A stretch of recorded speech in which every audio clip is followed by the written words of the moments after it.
Welcome to your favourite YouTube channel Amit sir maths PSR. और आज हमारी संडे की जो मोटिवेशनल वीडियो है थोड़ी सी डिफरेंट है। जो हमारी पहले की वीडियोस थी उसमें मैंने तुम लोगों को ये बताया था कि जीवन में सफल होने के लिए हमें क्या क्या करना है। आज मैं तुम्हें ये बताने वाला हूं हमें जीवन में सफल होने के लिए क्या नहीं करना है। यानी कि थोड़ा सा डिफरेंट है, नेगेटिव है बट पॉजिटिव है। हमें जीवन में अगर सफल होना है तो दो चीजें छोड़नी है। नंबर 1, लालच। लालच एक बुरी बला है, ये हमने बचपन से सुना है और ये हमें छोड़ना है। और दूसरी चीज है आलस्य। आलस्य भी एक बुरी बला है और ये भी हमें छोड़ना है। लालच और आलस दोनों चीजों से हमें दूर रहना है। अगर ये दोनों चीजें हमारे जीवन में ऐड हो गई तो कहीं ना कहीं वो हमें नुकसान देंगी। अब मैं तुम्हें इसके लिए एक बहुत छोटी सी कहानी सुनाता हूं। एक किसान थे, उनके 3-4 बेटे थे, बड़े आलसी बेटे थे और मेहनत नहीं करना चाहते थे और लालची तो आलसी हो गई अपने आप। बिना मेहनत के उनको सब कुछ मिल जाए। तो एक दिन वो सुबह को उठे और उन्होंने कहा कि बेटे, मैंने सुबह को रात को एक सपना देखा है और सपने में मैंने देखा है कि हमारे खेत में जो लगभग बंजर हो चुका था क्योंकि उसमें मेहनत नहीं करते थे वो लोग, अब उसमें एक खजाना छिपा है। तो बच्चे क्योंकि लालची थे और आलसी थे वो तुरंत तैयार हो गए। बोले बापू चलो देखते हैं खेत में कहां पे खजाना है, हम उसे निकालते हैं।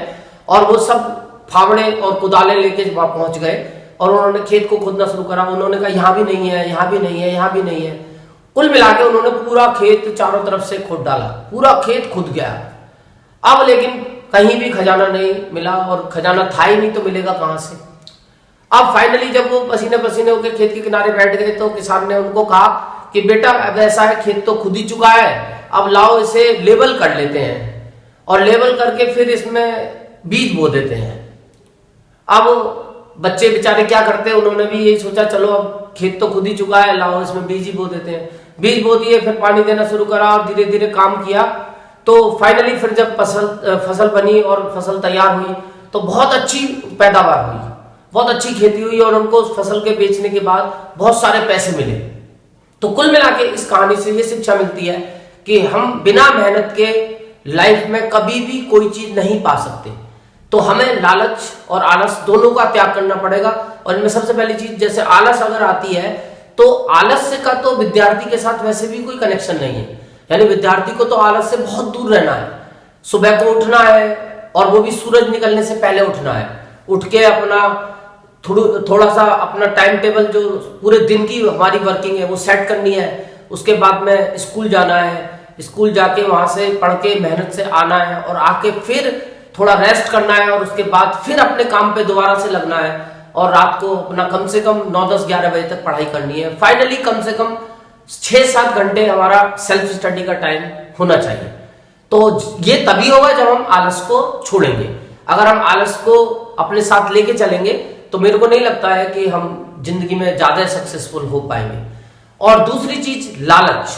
लालच का मतलब क्या है, यहाँ पे पैसे से मतलब नहीं है लालच का। यहाँ पे लालच का मतलब है short term benefit in less efforts. यानी कि हम एक बहुत ही जल्दी बेनिफिट चाहते हैं कम एफर्ट्स के साथ, उसी को मैं लालच बोलता हूं। जैसे हम एग्जाम देते हैं और एग्जाम में हम ये चाहते हैं कि हमें ज्यादा मार्क्स मिल जाए और उसके लिए हम क्या करते हैं कि इंपॉर्टेंट क्वेश्चन कर लेंगे एग्जाम से 2 दिन पहले, या फिर हम एग्जाम के बोर्ड के एग्जाम है उससे 1-1.5 महीना पहले मॉडल पेपर्स आते हैं, कुछ हमारी सैंपल पेपर्स आते हैं, वो हम करना शुरू कर देंगे जिससे हम सोचेंगे कि हम कम समय में अच्छे मार्क्स ले आए। लेकिन ये एक गलत प्रैक्टिस है। और आगे जाके जब हम कंपटीशन लेवल पे जाते हैं, हम IIT या नीट का कंपटीशन देते हैं या किसी जॉब्स के लिए हम अप्लाई करते हैं, वहां जो कंपटीशन होता है वो उसमें हमारी थ्योरी स्टडी काम आती है। जो हम पूरा सिलेबस तैयार करते हैं वो वहां काम आता है। इसलिए हमें कभी भी शॉर्ट टर्म बेनिफिट के लिए नहीं जाना है और हमें थ्योरली तैयारी करनी है। और इसके लिए हमें वो शॉर्ट टर्म बेनिफिट का जो लालच है वो छोड़ना पड़ेगा। और ये दो चीजें अगर हम छोड़ते हैं तो मेरे को पूरी उम्मीद है कि हम जिंदगी में जरूर सक्सेसफुल होंगे। Thank you.